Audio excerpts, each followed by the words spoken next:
Hello everyone. So this is my second video of class 11 chapter 14 breathing and gas exchange, and in this video we will study about the gas exchange and transport of gas. And in the previous video in the same chapter we have studied everything about the respiratory organs and systems found in the lower organism and human respiratory system, the organs of human respiratory system, their function. Then we have studied about the lung volume, then we have studied the lung capacities, and we have studied about breathing, and we have studied why alveoli is the most suitable place where the gas exchange take place, why it is not made up of muscles, rather it is made up of epithelium and all other arguments. So question by question, topic by topic, all the possible questions, everything is being discussed there. Now in this video we are going to study about the gas exchange and transport of gases, okay? And then other things which are related to that. So देखते हैं सबसे पहले gas exchange. Where is gas exchange taking place? There are two sides where gas exchange take place. Gas exchange take place in two sides. First is alveoli and second is in tissues. ठीक है. In the alveoli, oxygen comes in and carbon dioxide goes out. In tissues, oxygen goes out and carbon dioxide comes into the blood. ठीक है. Then the gas exchange is done by diffusion. Very first thing, gas exchange is done by diffusion. And diffusion जब भी होगा तो आपको याद रखना पड़ेगा, आपको कोई ग्रेडियंट बनाना है. You have to have some type of gradient. And now what is the gradient here? Gradient is because of the partial pressure. ठीक है. The concentration or partial pressure of oxygen is more in some place and less in other place, so the gases will diffuse from the higher partial pressure to lower partial pressure. ठीक है. So यहाँ oxygen, carbon dioxide in alveoli and blood capillaries, since we are talking about gas exchange in alveoli. So respiratory gases which are present in the atmosphere, like in atmosphere the partial pressure of oxygen is 159 mm of Hg. In some of the books you may find it 160, some may found less. It all depends on that which level you are there and from the sea level. If you are talking about the same book is there or same topic is taught in Nepal, naturally it will be far less than this, because as we know, as we go to the higher altitude, the oxygen partial pressure decreases, and as we come under the sea level, the partial pressure of oxygen will be more. This partial pressure of oxygen which inhaled into the alveoli, as it comes into the alveoli, what happened? In the alveoli, the partial pressure of oxygen falls. Now why partial pressure of oxygen is falling in the alveoli? The reason is because the alveoli already have some air in it. हमने पढ़ा yesterday, there are two type of air found in the alveoli. First is the residual volume and the second is expiratory reserve volume. These two volume of air has higher concentration of carbon dioxide and very low concentration of oxygen, because by the time it comes into the alveoli, it is already given lot of oxygen to the other tissues. So हम बात कर रहे हैं, that is when this, हम कहते हैं ना, ज़्यादा मीठा दूध को लेके कम मीठे या फीके दूध में मिला देंगे तो क्या होगा? मीठापन कम हो जाएगा. Same way here there is more oxygen, more of sweetness in milk, less or no sugar in milk. So more sweet milk is added to the no sweet milk, so the sweetness will decrease. The same way more oxygen is added to the less oxygen wala air, so the partial pressure of air falls to 104 mm of Hg.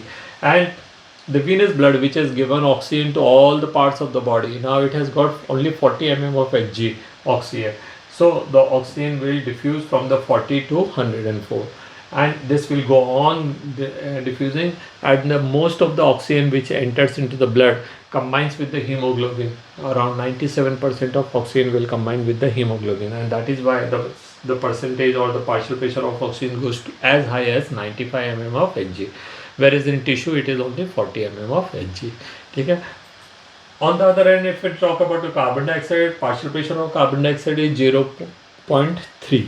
Now remember, it is partial pressure, not the percentage. Percentage is 0.003. It is partial pressure. So partial pressure of carbon dioxide is 0.3 mm of Hg, and in the alveoli, because venous blood has added too much of carbon dioxide here, so carbon dioxide percentage or partial pressure is very high as 40 mm of Hg. So the gases will diffuse, that carbon dioxide will diffuse from the venous blood into the alveoli. यहाँ से इधर आएगा, because venous blood is collected carbon dioxide from all over the body, so it has got very high percentage or high partial pressure of carbon dioxide. So here the diffusion is taken place the other way. Oxygen इधर से उधर जा रहा था, carbon dioxide इधर से इधर आ रहा है venous blood के और alveoli के बीच में. and because lot of carbon dioxide is given back, so the arterial blood has as much as 40 mm of Hg of carbon dioxide and tissue it is 45. सो यहाँ पे फिर इधर से इधर की तरफ इधर टिश्यू से मतलब टिश्यूज में oxygen from the blood it flows there and यहाँ पे इधर से इधर की तरफ आएगा. ठीक है, तो आप ये समझ लीजिए. नाउ यहाँ पे देखते हैं पार्शियल प्रेशर और the pressure of that particular gas in the total pressure of air. ठीक है, atmospheric air has partial pressure of oxygen as 159. So I said it is a variable amount, but अपन इसको इतना मान लेते हैं ना. किसी जगह पॉल्यूशन ज़्यादा होगा तो natural partial pressure of oxygen will fall. ठीक है, तो height, pollution and dust particles and moisture and many other things, because air is composed of all these different gases. Now sometime when it is very humid, the partial pressure of oxygen will go down because the humidity, that is the partial pressure of oxygen is raised. ठीक है, sorry, water is raised. ठीक है, तो कई सारी बातें हैं जो इसको अफेक्ट करेंगे. Now when air fills into the alveoli which has got lot of exhaust gases in which the partial pressure of oxygen is less, so the partial pressure of oxygen from 159 going to as low as 104. Now some books you may find it only 100, किसी में उससे भी नीचे हो सकता है. ठीक है, डिपेंड करता है. ठीक है, now what happens in the alveoli? ठीक है, why gas is immediately diffused in the alveoli? See, the wall of the alveoli is made up of squamous epithelium, one single layer of squamous epithelium. The blood capillaries are also made up of one single layer of epithelium which is squamous epithelium which is known as endothelium. तो endothelium और यहाँ पे one layer of epithelium, और इन दोनों के बीच में क्या है, basement layer. See, alveoli is actually actual site of gas exchange of oxygen and carbon dioxide जो भी है from the higher to lower concentration. This is because the walls of alveoli is made up of one layer of epithelial cells. The blood capillaries are also made up of one layer of endothelium cells. ठीक है, endothelial cells, दो बार मतलब पूछ सकता हूँ, please pay attention. Endothecium is found in plants, endothelium is found in animals. और उन दोनों के बीच में बेसमेंट लेयर है जिसके जो नॉन सेलुलर है. ठीक है, तो ये तीन लेयर जो इतनी थिन है, मतलब आपने दुनिया में जितनी थिनेस्ट सब्सटेंस देखा होगा ना, कोई दुपट्टे का कपड़ा है या उससे भी कोई थिन महीन से कोई चीज़, ये उससे भी कई गुना थिन है, उससे भी कई गुना थिन है. दिख रहा है, बहुत बड़ी बात है. If you keep it like this you will not be able to see also. ठीक है, so it is so thin. तो वो तो आपको इसलिए दिख जाएगा because the capillaries are having blood. तो ब्लड जो है वो रेड कलर का है, वो बहता हुआ आ रहा है. यहाँ पे देखिए वीनस ब्लड को ब्लू कलर में दिखाया है which is having more carbon dioxide. So carbon dioxide will diffuse from here to here, 45 mm of Hg to 40 mm of Hg. Oxygen is more, 104 mm of Hg to 40 mm of Hg. So it will diffuse from the alveoli to blood. ठीक है, तो यहाँ लिखा है देखिए, these three layers are so thin that they does not oppose anything and the gases are immediately freely moving between these two. ठीक है, now हम पढ़ते हैं gas exchange between alveoli and venous blood. Gas exchange between alveoli and venous blood. This is alveoli, this is venous blood. You see, venous blood is having partial pressure of oxygen only 40 mm. All values are given in mm of Hg. Partial pressure of oxygen is 40 mm of Hg. In the alveoli, it is 104 mm of Hg. So what will happen? The gases will diffuse from the higher partial pressure to lower partial pressure. That is 40 to 104 to 40. So it will rise up to 95 mm of Hg. On the other hand, carbon dioxide is here 45 mm of Hg and here it is 40. So carbon dioxide will diffuse from this to this. ठीक है, देखते हैं एक animation इसका. See, carbon dioxide diffusing from 45 to 40 and oxygen diffuse from, यहाँ पे देख लेते दोबारा. See, oxygen is diffusing from 104 to 40 and making it 95, and carbon dioxide diffusing 45 to 40 and making it to 40. ठीक है, now this blood will go into the tissues. So what happened at the tissue end? See, gas exchange at the tissues.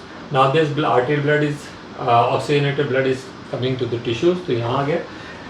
In the tissues, partial pressure of oxygen is as low as 40 mm of Hg, whereas in the arterial blood it is 95. So naturally it will diffuse from 95 to 40.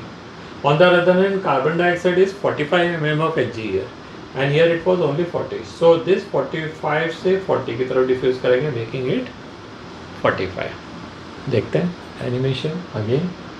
See, hence oxygen immediately diffuse कर रहा है 95 से 40 की तरफ, देखिए, and making it 40.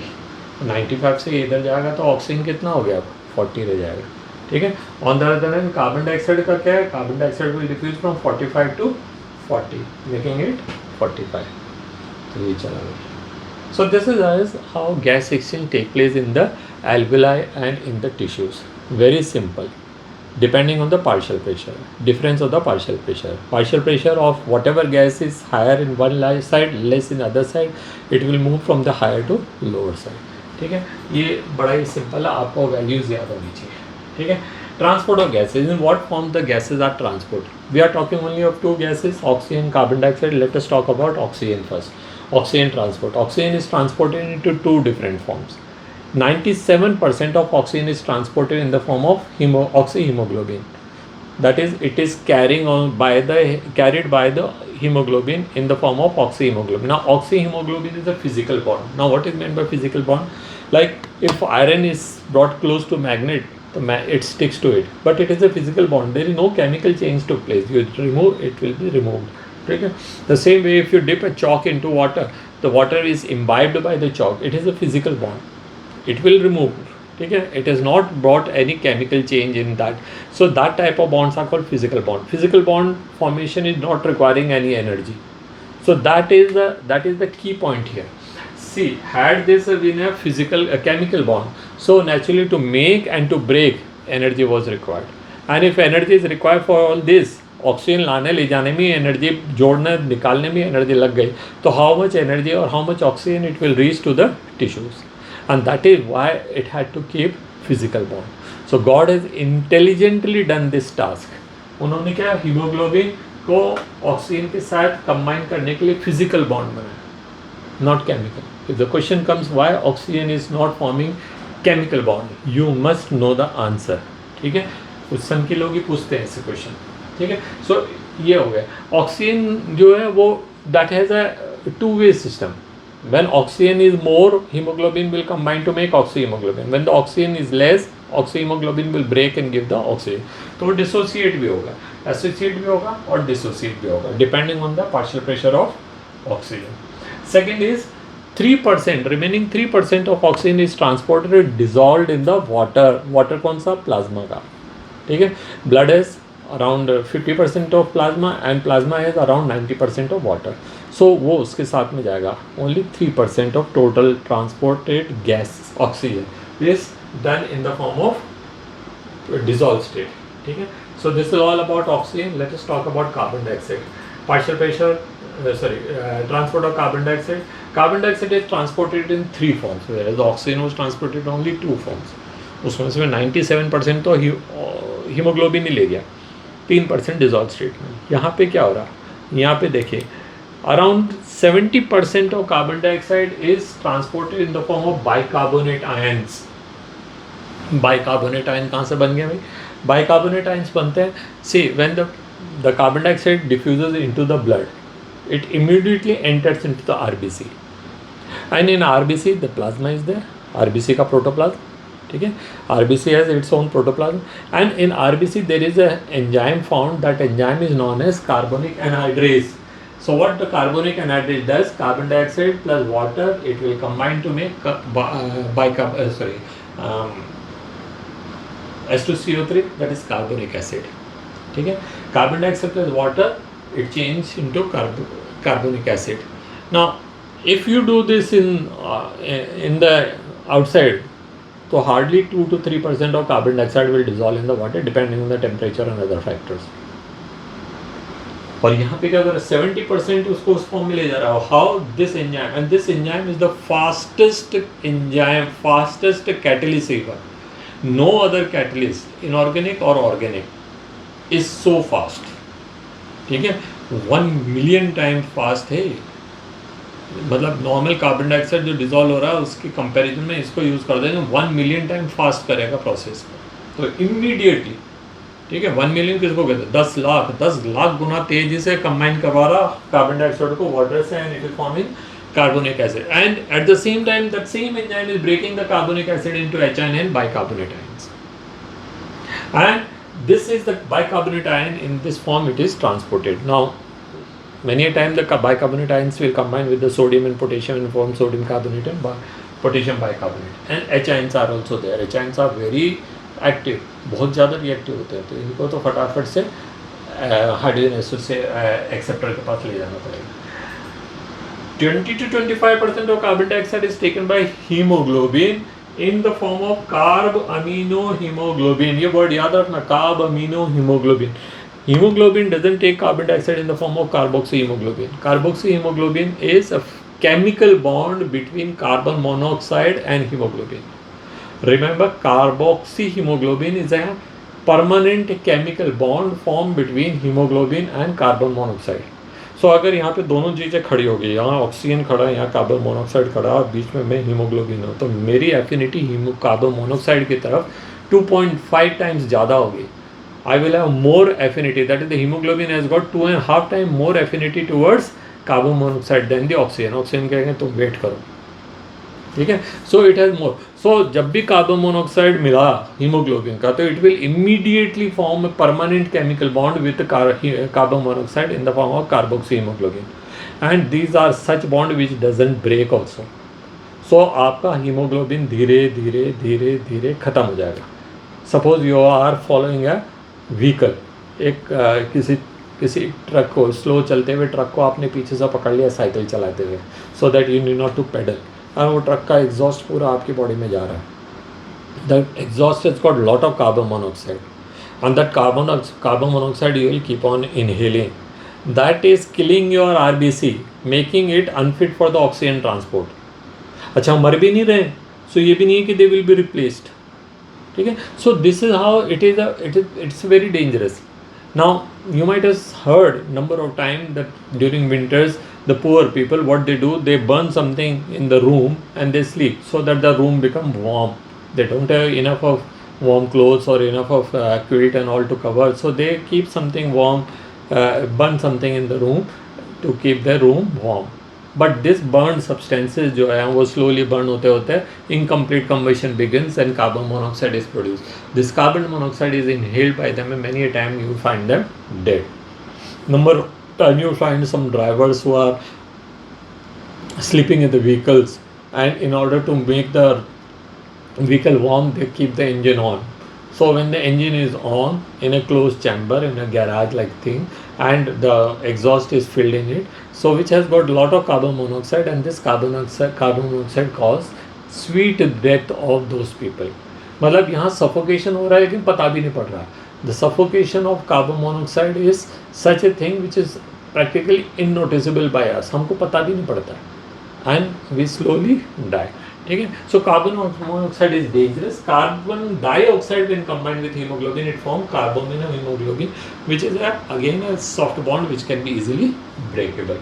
And around 7% of carbon dioxide is carried in the dissolved form. Imagine oxygen was carried only 3%. Carbon dioxide is carried up to 7%. ठीक है. Now these ranges जो हैं वो बढ़ती घटती रहेंगी, ये कोई पक्का नहीं है, ठीक है. क्योंकि we know that when the temperature increases, the dissociation of gases take place faster. So 7% carbon dioxide पानी में होगी और आप एक्सरसाइज कर रहे हैं, your body is warm, so carbon monoxide will dissociate. तो वो 7 का 6 भी हो सकता है, 5 भी हो सकता है. Factors affecting the addition of oxygen to the hemoglobin, very important. ठीक है. अब यहाँ 4 फैक्टर्स हैं. कौन कौन सा फैक्टर है देखिए. Following factors. पहला, high partial pressure of oxygen. If the partial pressure of oxygen is high, hemoglobin will blood will immediately pick oxygen. तो देखिए, partial pressure of oxygen in alveoli is 104 mm of Hg. It's very suitable. So immediately oxygen combines with hemoglobin. ठीक है. और क्या चीज़ होना चाहिए? केवल oxygen काफ़ी नहीं है, दूसरी चीज़ क्या होना चाहिए? partial pressure of carbon dioxide should be low. Why? Because carbon dioxide is there, तो carbon dioxide dissolve होगा पानी में. डिजोल्व होगा तो कार्बोनिक एसिड बनाएगा. कार्बोनिक एसिड तो कोई प्रॉब्लम नहीं कर रहा, बट एच आइंस बनाएगा. H ions are again a negative factor. H ion should be low. And fourth thing is temperature. तो लो टेम्परेचर, ठीक है. 4 चीज which are more suitable for oxygen to combine with haemoglobin is high partial pressure of oxygen, low temperature, low carbon dioxide and low H ion. ठीक है.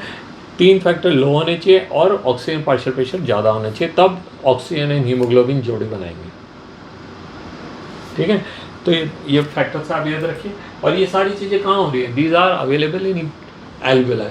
Alveoli में क्या, oxygen का partial pressure is 104 mm of Hg, carbon dioxide is already less 40 mm of Hg रह गया वहाँ पे। H concentration होगा ही नहीं, क्योंकि जैसे ही वहाँ आए एल्विलाई में H and bicarbonate ion will immediately form carbonic acid and immediately they dissociate to form carbon dioxide and वो बाहर निकल गया।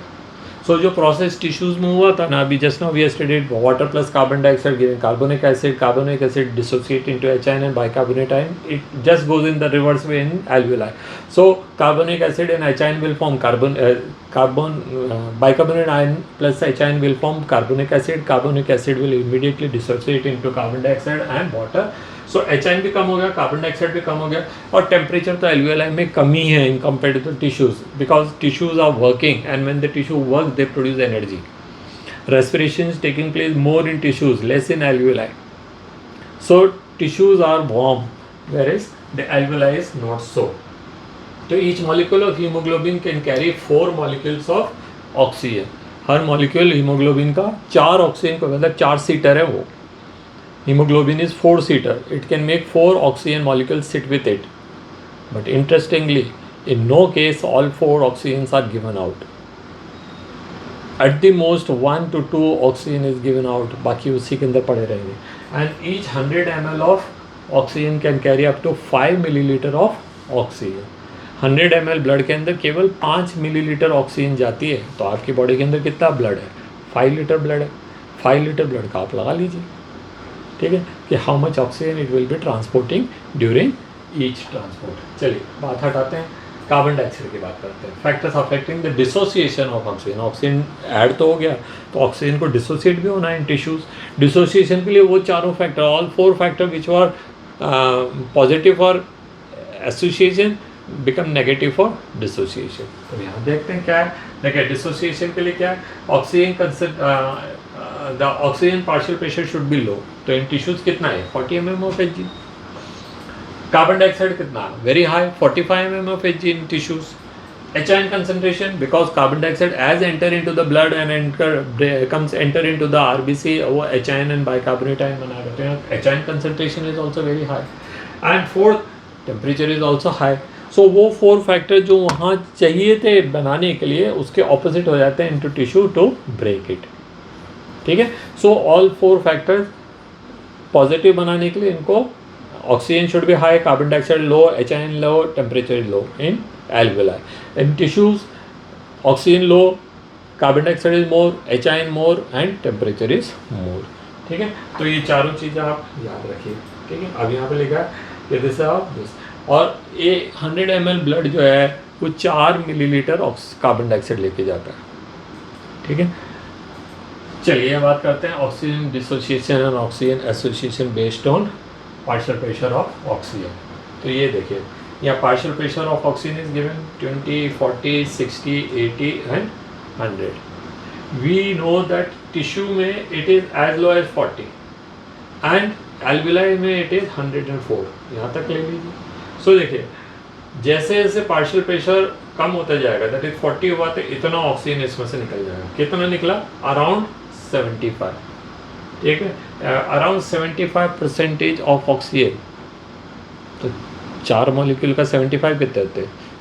1%, मतलब 3 मॉलिक्यूल जो है वो वहाँ पर रह जाएंगे, एक ही मतलब 25% निकलेगा।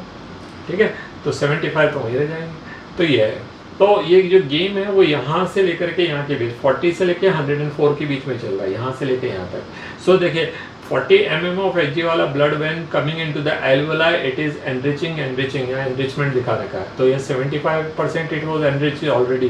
फ्रॉम 75 इट बिकम 80, 85, 90, 95, 100 एंड 100 पे जाकर 100 से ऊपर कहाँ जाएगा। ठीक है, so even if it is 100 और 104, it hardly matters. On the other hand, when it comes into the tissue, so the partial pressure of the oxygen in tissue is only 40. तो ये यहाँ से अपना कार्बन डाइऑक्साइड ऑक्सीजन देना शुरू करेगा, देता जाए यहाँ तक है। ठीक है, so the combination of oxygen, क्या क्या चीज़ें चाहिए ऑक्सीजन के लिए इन द एल्वियोलाई? हमको चाहिए high pressure partial pressure of oxygen यहाँ से लेकर यहाँ तक का, ठीक है। Low pressure partial pressure of carbon dioxide naturally कम हो जाएगा एल्वियोलाई के अंदर, low H ions and low temperature. On the other end in tissues क्या हो गया, डिसोसिएशन के लिए तो partial pressure of oxygen is as low as 40, ठीक है। तो यहाँ देख लिए partial pressure of oxygen is low, partial pressure of carbon dioxide as high as 45. So that is, and when the carbon dioxide is high, H-ions are also high, and both these carbon dioxide is produced as a result of respiration, and respiration is exothermic process, so the temperature is also increased. So fourth factor भी हो गया। So ये 4 point इधर उधर दोनों आपको याद हो गए होंगे, समझ में आ गया होगा, आई थिंक सो, ठीक है। Regulation of breathing, now you see how breathing is regulated, कैसे हमारी सांसें बढ़ती घटती रहती है, ठीक है। तो देखिए regulation of breathing is done by the 3 centres, 3 centres है। पहला कहाँ है, respiratory rhythm centre, it is located in the medulla, ठीक है। और ये क्या कर रहा है, it is increasing the time between the 2 breathings, ठीक है। 1 एक्सेलेशन और 1 इनहेलेशन एंड एक्सेलेशन के बीच का टाइम बढ़ा देंगे, so that the gases can easily diffuse, and it will decrease the time between 1 exhalation and 2nd inhalation. So it is decreasing the time between 1 exhalation and other inhalation. तो ये काम कर रही है, रेस्पिरेटरी मसल्स के ऊपर काम करेंगे। रेस्पिरेटरी मसल्स कौन है, डायफ्राम। दूसरा क्या है, pneumotaxic centre, it is located in the pons अपन जानते हैं, या क्या कहते हैं हाइंड ब्रेन के अंदर है। It is a centre which influence the respiratory rhythm centre, ये अल्टीमेटली उसको कमांड करता है, ठीक है। particularly by inhibiting inspiration and facilitating the longer time for gas exchange. और तीसरा कौन सा है, केमो सेंसिटिव एरियाज। ये केमो सेंसिटिव एरिया, यहाँ पे केमिकल कहाँ से आ गए, तो भैया यहाँ पे केमिकल कौन है, कार्बन डाइऑक्साइड एंड H-ions। तो as the carbon dioxide level go high, they start influencing whom, respiratory rhythm centre. जैसे कार्बन डाइऑक्साइड ज़्यादा होगा, इनको पता पड़ जाता है, they are the centres which they are got the sensors they. So as they come to know that there is more carbon dioxide, the sensor become activated and they induces the respiratory rhythm centre, भाई क्या कर रहे हो, number of breathing बढ़ाओ, ठीक है। And hence the more and more carbon dioxide will be diffuse. तो देखिए we must pay attention that the respiratory rate is not depending on the amount of oxygen present in the blood, but is depending on the amount of carbon dioxide. ऐसा नहीं कि oxygen कम हो गया तो breathing rate बढ़ जाएगी, oxygen को तो याद ही नहीं है, there is no centre for oxygen in our body, what we got the centre for carbon dioxide and H-ions, ठीक है।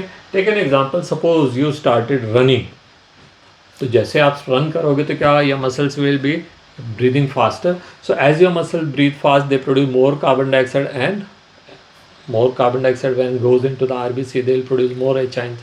तो जैसे वो यहाँ पे पहुँच जाएंगे केमोसेंसिटिव एरियाज, केमोसेंसिटिव के 2 एरियाज हैं, एक तो हार्ट के आसपास ही है और एक इस जगह पे। तो क्या होगा, यहाँ पे इमीडिएटली पता पड़ा, oh carbon dioxide is increase, so they will command the respiratory rhythm centre कि increase the breathing rate, so you start breathing faster.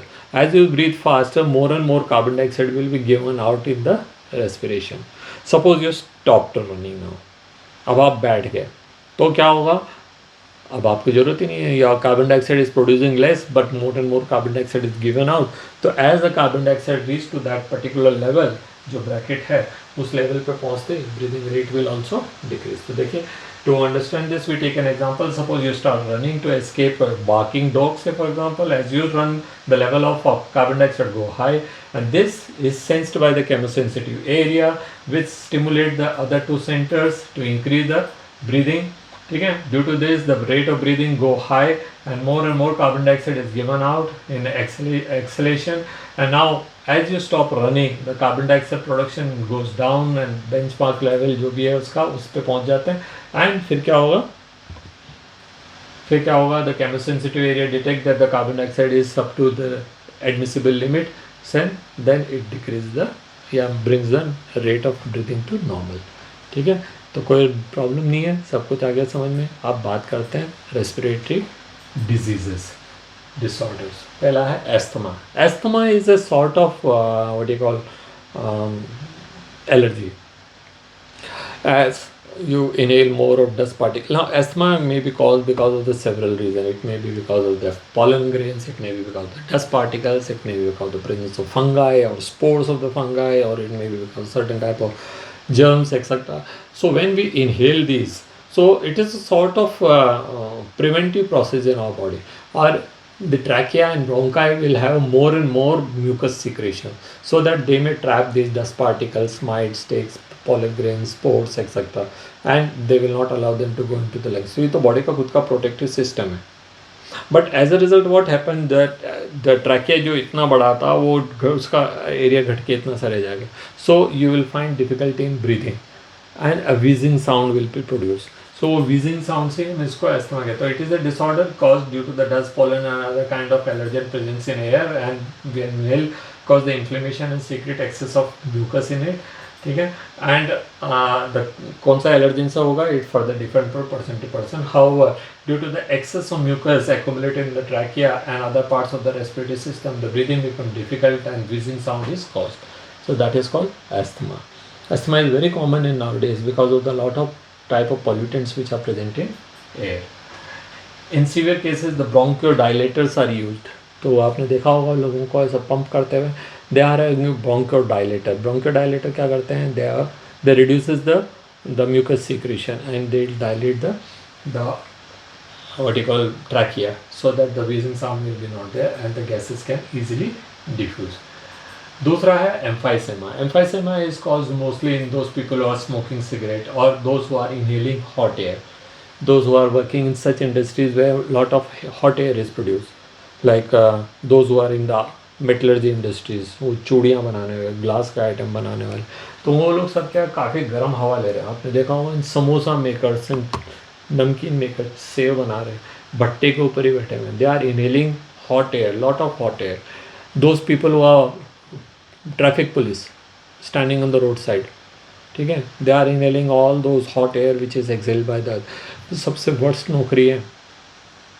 आप सोचिए, they are earning not by crooked ways, but they are the most what you call unhygienic condition. They are inhaling so much of carbon monoxide, sulfur dioxide, oxides of nitrogen, hot air, standing in sun, dust particles, this and that. मैं तो नहीं चाहूँगा कि किसी को ऐसी नौकरी मिले, at least in India. And thank God that slowly we are reducing the number and we are giving all this work to the cameras. ठीक है. तो ये तो smelting, metallurgy and cooking etcetera के अंदर ये हो रहे हैं. तो ये क्या करते हैं, hot air when we inhale, though we got a such a big system, but yet इतना hot air who can maintain it. 95-100 degree की गर्मी आ रही है अंदर. So they will cause burning of this plus the burning of most delicate part that is alveoli. So alveoli loses the elasticity of contraction and relaxation. सो क्या होगा, lungs भले कॉन्ट्रैक्ट करते हैं, रिलैक्स करते रहें, but the alveoli will not be completely emptied. So as a result what will, मतलब complete तो होती भी नहीं है, लेकिन what they are not emptying.